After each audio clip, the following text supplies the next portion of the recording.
Hi, Mathew ആണേ. അപ്പോൾ നാട്ടിൽ നിന്ന് ചെക്കിലോട്ട് വരാൻ നിൽക്കുന്നവർക്ക് വേണ്ടിയിട്ടാ ഈ വീഡിയോ.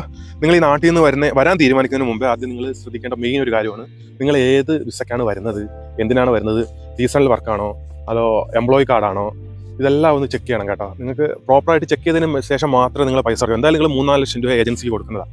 അപ്പോൾ പ്രോപ്പറായിട്ട് നിങ്ങളെല്ലാം ചെക്ക് ചെയ്തതിന് ശേഷം മാത്രമേ ക്യാഷ് കൊടുക്കാവൂ കേട്ടോ.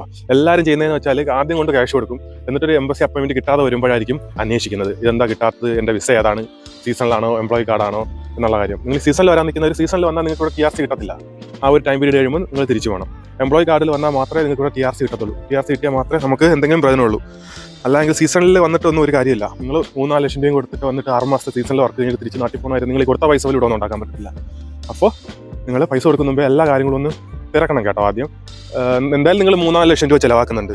ഒന്ന് നിങ്ങൾ എംബസിയിൽ വേറെ ആർക്കും ചോദിക്കേണ്ട, ഡയറക്റ്റ് എംബസിയിൽ നിങ്ങൾ മെയിൽ അയച്ചാൽ മതി. മെയിൽ അയച്ചിട്ട് ചോദിച്ചാൽ മതി. എന്തെങ്കിലും ഡൗട്ട് ഉണ്ടെങ്കിൽ നിങ്ങൾ ഡയറക്റ്റ് എംബസിൽ, ഡൽഹി എംബസിയിൽ മെയിൽ അയച്ചാൽ റിപ്ലൈ തരും. ഒരാഴ്ചക്കകത്ത് അവർ റിപ്ലൈ തരും. അപ്പോൾ നിങ്ങൾ ഈ വരാൻ നിൽക്കുന്നവർ ദയവ് ചെയ്ത് എല്ലാം ഒന്ന് ചെക്ക് ചെയ്തിട്ട് മാത്രമേ ക്യാഷ് കൊടുക്കുക. നിങ്ങൾ 3-4 ലക്ഷം രൂപ ചിലവാക്കുന്നത്. അപ്പോൾ എല്ലാം ഒന്ന് പ്രോപ്പറായിട്ട് ചെക്ക് ചെയ്തിട്ട് ഞാൻ പോകുന്ന വിസ ഏതാണ് എന്നുള്ള എല്ലാം ചെക്ക് ചെയ്ത്, എവിടെയാണ് സ്ഥലം, എന്താണ് വർക്ക്, അതെല്ലാം ഒന്ന് പ്രോപ്പറായിട്ട് ചെക്ക് ചെയ്യണം കേട്ടോ. എല്ലാവരും മിക്കവരും ഒരു 80% ആൾക്കാർക്കും ഞാൻ ഏത് വർക്കിനാണ് പോകുന്നത് പോലും അറിയത്തില്ല. ഏത് വർക്ക് അവർ ഏജൻസി പറയുന്നു ഇന്നതാണ് ഇവിടെ വർക്കുണ്ട്, പോവുക, ഓക്കെ പോവാ, ആ ഒരു രീതിയിലാണ് എല്ലാവരും.